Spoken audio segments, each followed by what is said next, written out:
This is the NOSC Los Angeles Medical Department. You can reach us by dialing the coordinate number at 719-317-8069 or 8099 or emailing us at nos_la_medical at navy.mil. Our hours of operation are from 0700 to 1500 Monday to Friday, or during drill weekends, it's going to be from 0630 to 1600. What are the IMR requirements?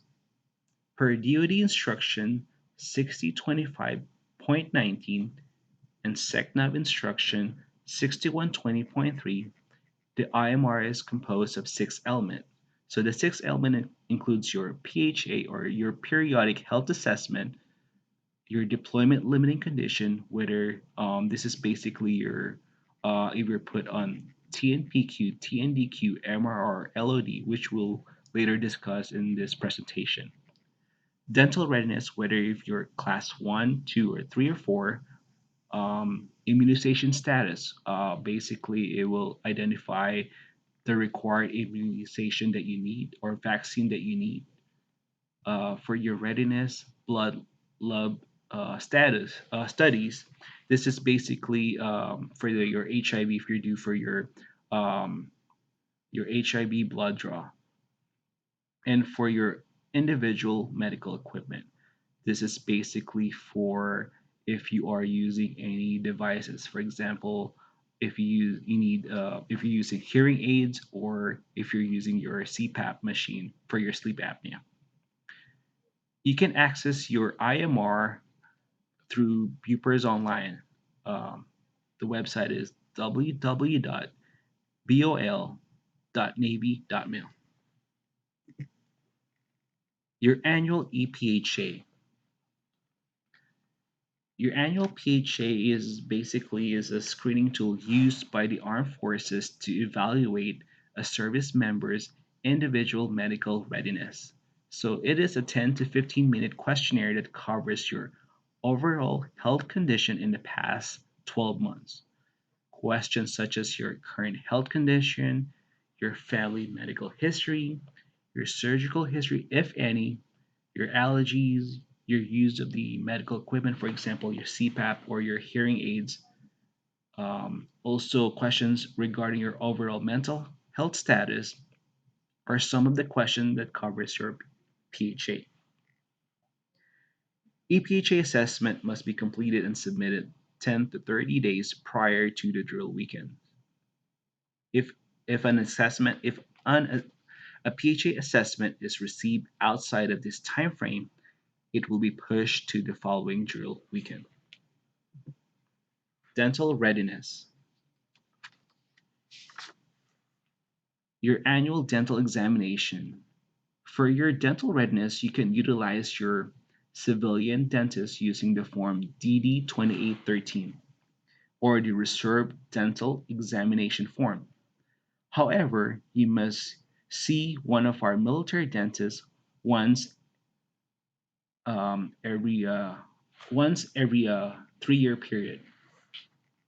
Bear in mind that our military dentists will only cover the annual exam.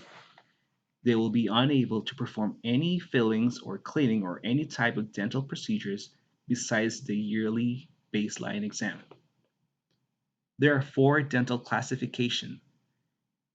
Class 1 means you do not have any dental issues or no dental work is required. Class 2, minor dental work is recommended. For example, if you need cleaning or there's no non emergent fillings. If you're put on class 3, meaning there's a dental condition that exists and will likely cause a dental emergency within the next 12 months. For this class, you will be put on TNDQ status, which we'll later cover in the next slide. Sellers cannot go on approved orders until this is cleared or a waiver is approved through the NOSC commanding officer. If you're class 4, meaning your annual dental exam is overdue, So you would just need to get your yearly exam, and once it's done, you will no longer be a class four. However, if you're still class four, you will be put on medical readiness indeterminate. So if you go to your BOL status and you look at your IMR and it reflects medical readiness indeterminate, it means that you are either a class four dental.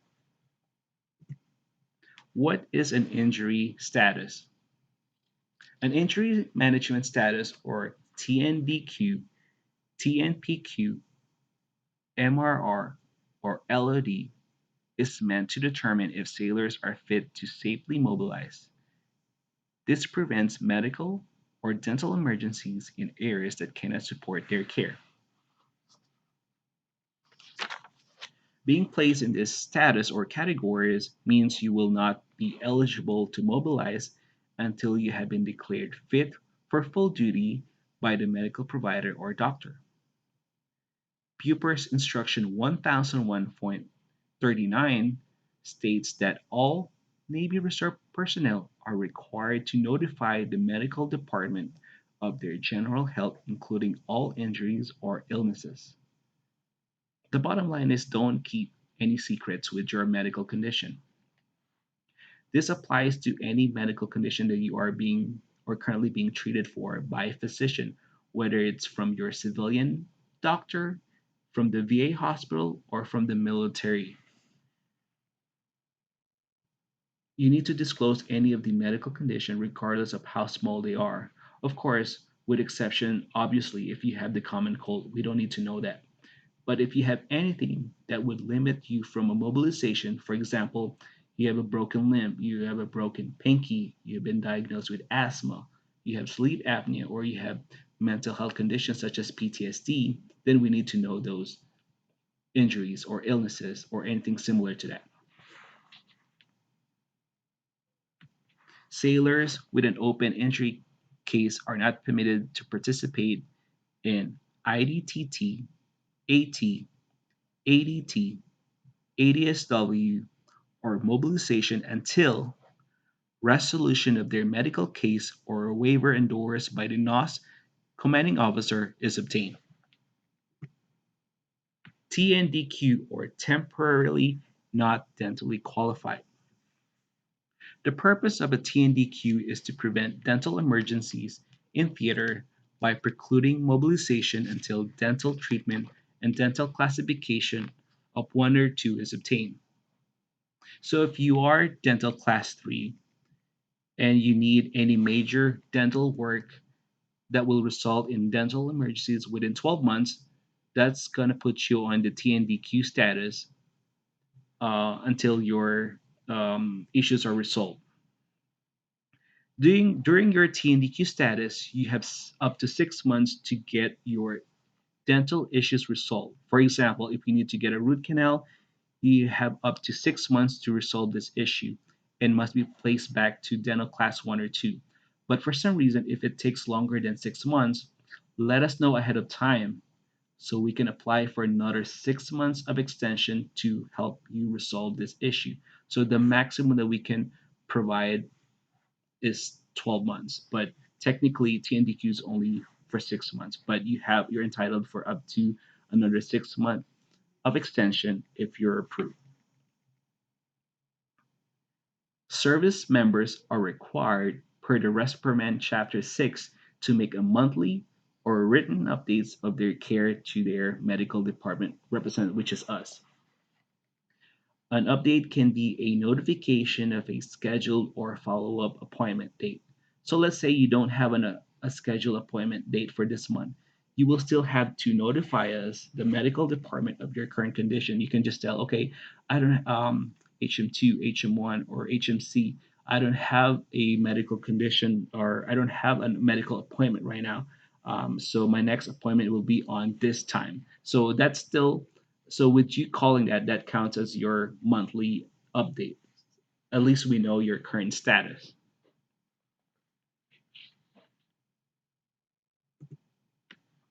Temporarily not physically qualified, or TNPQ.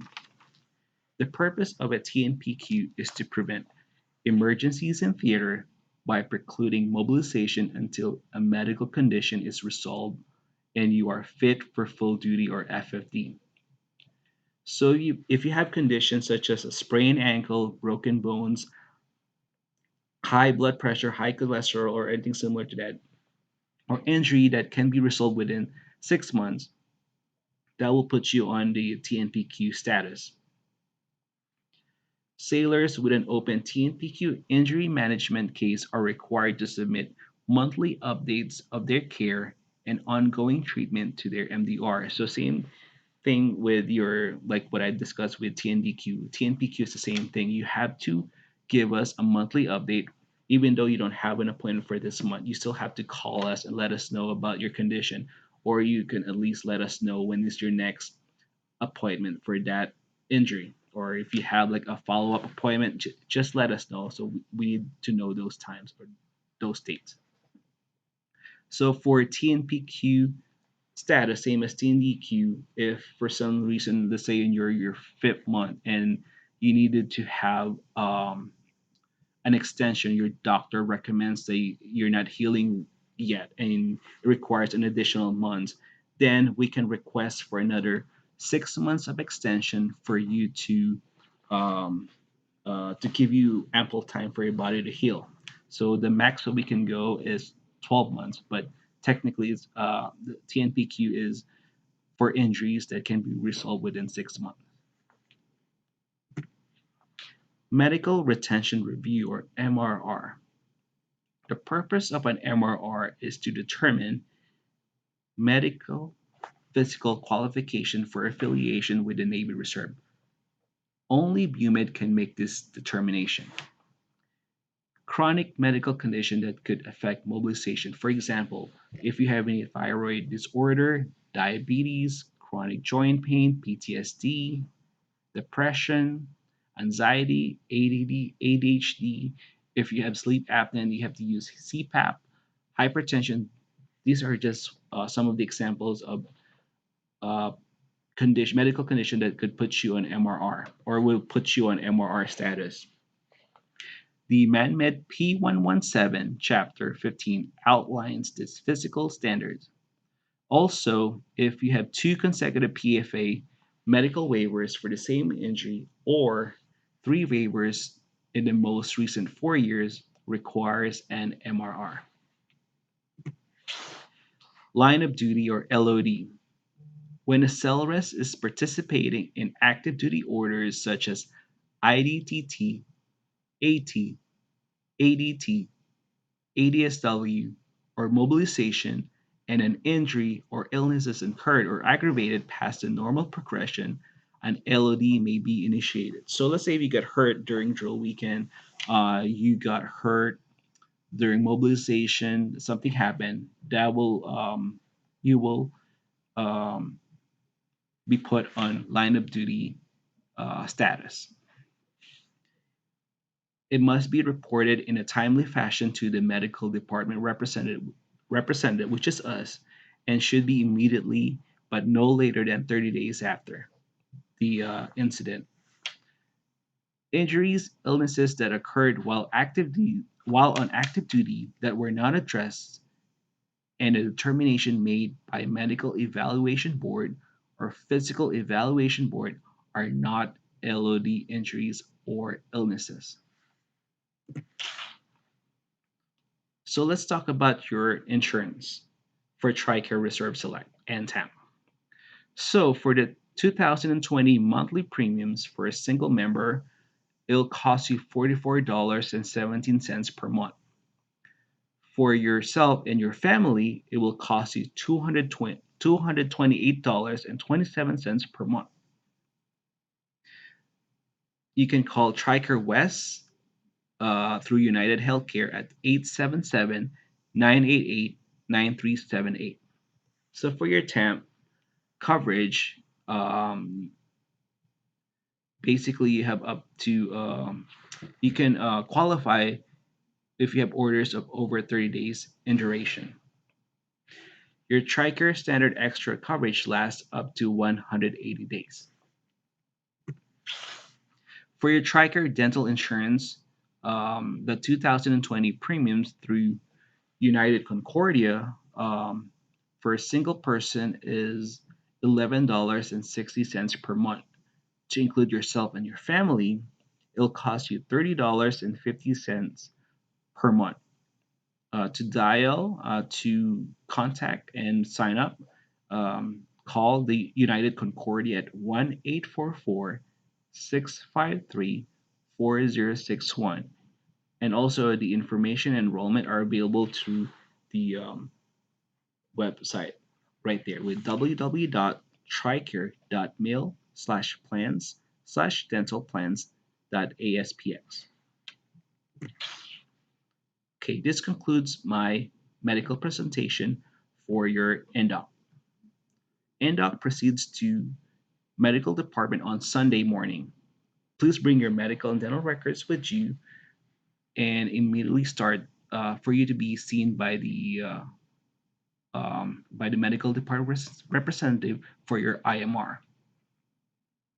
All Indoc participants have head of line privileges for completing their PHA. Please tell them you are with Indoc when you check in. Again, please contact the quarter deck number so you can be transferred to our medical department. And if you also have questions, you can reach us at NOSC_LA_medical at Navy.mil. Thank you and have a good day.